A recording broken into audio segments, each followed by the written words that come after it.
Cam छो public. तो आज हम करने वाले हैं JEE 2024 में पूछा गया सीक्वेंस एंड सीरीज चैप्टर में से एक क्वेश्चन। तो देखते हैं कौन सा क्वेश्चन JEE 2024 में पूछा गया था।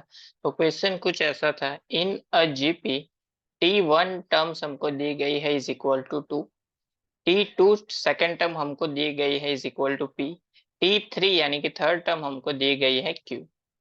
There this are also terms of, यानी कि जो T1 टर्म्स है वो किसके इक्वल है, सेवंथ टर्म के इक्वल है।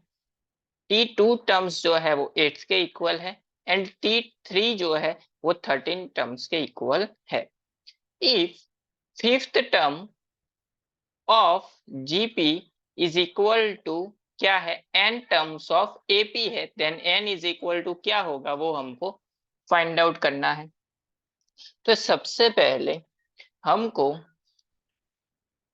T1 इज इक्वल टू दिया हुआ है 2, किसमें है, जीपी में है।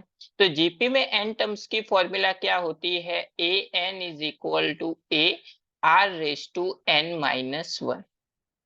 चलिए फर्स्ट टर्म फाइंड करना है, तो T1 is equal to term one, A की जगह पे क्या आएगा वो हमको पता नहीं है, r raise to one minus one यानी कि जीरो, यानी कि मिलेगा ए इज इक्वल टू क्या दिया हुआ है, T1 is equal to to है, तो ए इज इक्वल टू क्या अपना हो जाएगा टू।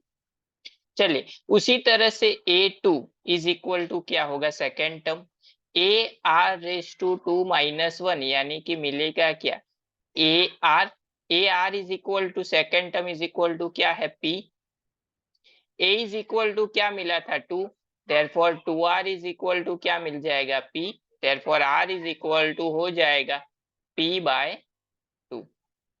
चलिए थर्ड टर्म फाइंड करते हैं T3, यानी कि a are raise to three minus one, यानी कि ये मिलेगा a are raise to two is equal to T3 की जगह पे क्या दिया हुआ है Q। चलिए ए इज इक्वल टू क्या है टू, यानी कि two r square is equal to क्या मिलेगा Q, therefore r square is equal to अपना हो जाएगा Q/2। उसी तरह से यहाँ पे हमको दिया गया है जो सेवंथ टर्म है वो T1 के इक्वल है, यानी कि seventh term of AP is equal to क्या होगी, टू होगी। चलिए उसको हम नाम दे देते हैं,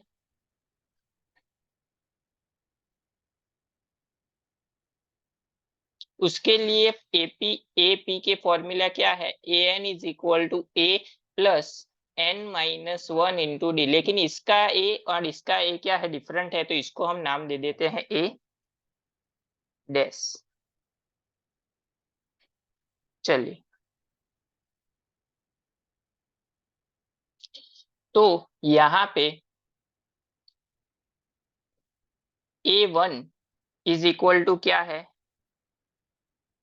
इसकी जो सेवंथ टर्म है वो फाइंड करनी है, यानी कि A7 is equal to A dash plus seven minus one यानी कि 6D इज इक्वल टू क्या है, टू है। चलिए उसी तरह से A8 फाइंड करेंगे, A8 is equal to A dash plus 8 minus one यानी कि 7D इज इक्वल टू क्या है, P, यानी कि इज इक्वल टू P।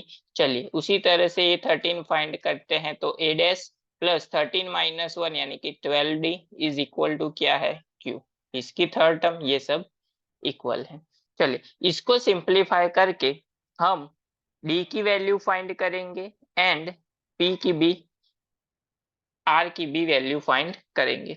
जो भी वैल्यू चाहिए हमको वो फाइंड आउट कर लेते हैं। चलिए सबसे पहले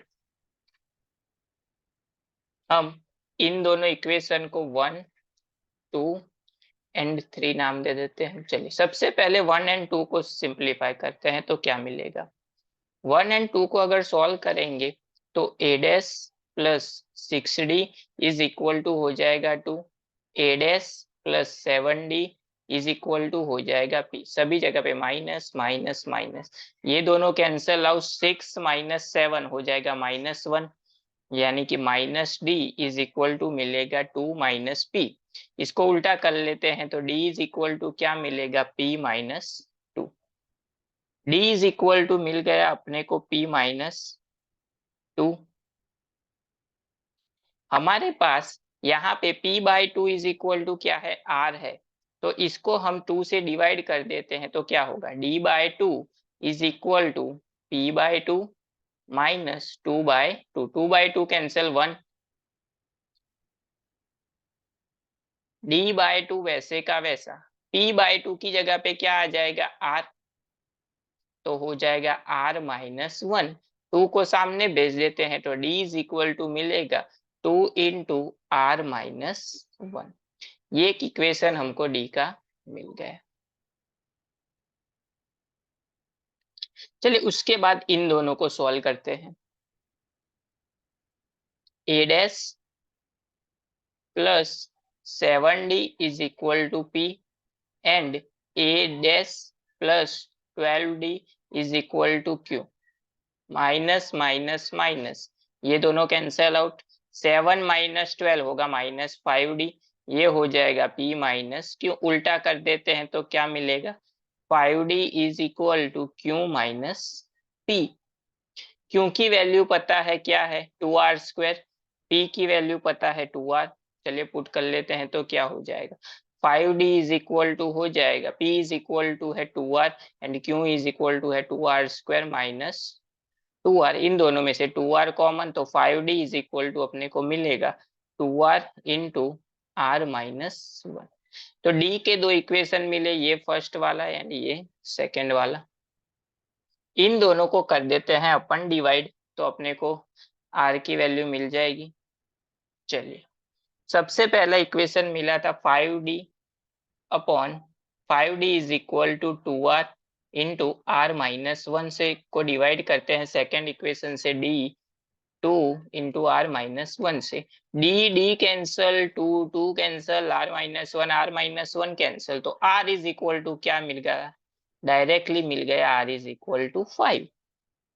चलिए r इज इक्वल टू 5 मिल गया तो इस वाले इक्वेशन में रख देते हैं, तो d is equal to 2 into r-1 यानी कि 5 माइनस 1 4, therefore d is equal to क्या हो जाएगा 8। r मिल गया, d मिल गया, बचा क्या, a डैश बचा, क्योंकि अपने पास तो a तो था ही, तो a डैश फाइंड करने के लिए इस वाले में d की वैल्यू पुट कर देते हैं, तो क्या हो जाएगा a dash plus 6d is equal to 2, d की जगह पे पुट कर लेते हैं 8, therefore a dash is equal to हो जाएगा 2 माइनस d की जगह पे 8 यानी कि 48 माइनस हो जाएगा, यानी कि a dash is equal to क्या मिलेगा, -46। अभी हमको फाइंड आउट करना है, जो भी वैल्यू फाइंड चाहिए थी वो हमको मिल गई, a की वैल्यू पता है क्या है, 2 है, जो भी वैल्यू फाइंड आउट करनी थी वो हमने कर ली। अब वैल्यू पुट करते हैं यहाँ पे, fifth term of GP, GP की फॉर्मूला क्या है, an is equal to ar⁻n-1। यहाँ पे a5 चाहिए हमको, तो a5 इज इक्वल टू क्या हो जाएगा, ar⁵5-1 यानी कि 4, a की जगह पे वैल्यू पता है क्या है 2, r की वैल्यू क्या है 5,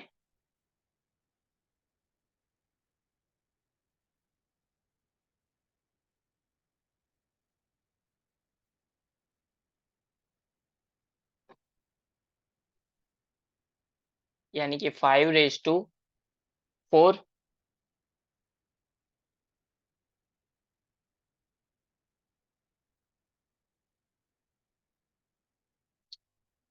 तो ये इक्वल टू किसके है, nth टर्म ऑफ एपी, यानी कि वो तो फॉर्मूला पता है a dash plus n-1 into D, A dash की वैल्यू हमको पता है। चलिए सबसे पहले इसको सिंप्लीफाई कर देते हैं, 2 इंटू 5⁴ क्या होगा, 5 इंटू 5 इंटू 5 इंटू 5 होगा 625 is equal to A dash की जगह पे क्या आ जाएगा -46 प्लस n वैल्यू को फाइंड करनी है n-1, डी की जगह पे आ जाएगा अपना 8।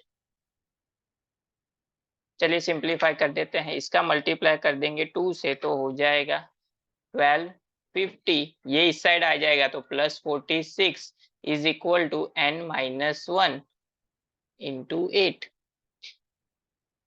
इसको ऐड करेंगे तो मिलेगा 1296, डिवाइड हो जाएगा 8 से, n-1, तो इसको डिवाइड कर लेते हैं 8 से, तो मिलेगा 162 इज इक्वल टू n-1। ये -1 इस साइड आएगा तो प्लस होगा, यानी कि n इज इक्वल टू हो जाएगा 162, जो हमको पूछा गया था। यहाँ पे n की वैल्यू क्या मिलेगी हमको, 162, तब ये दोनों टर्म्स क्या होगी, इक्वल होगी।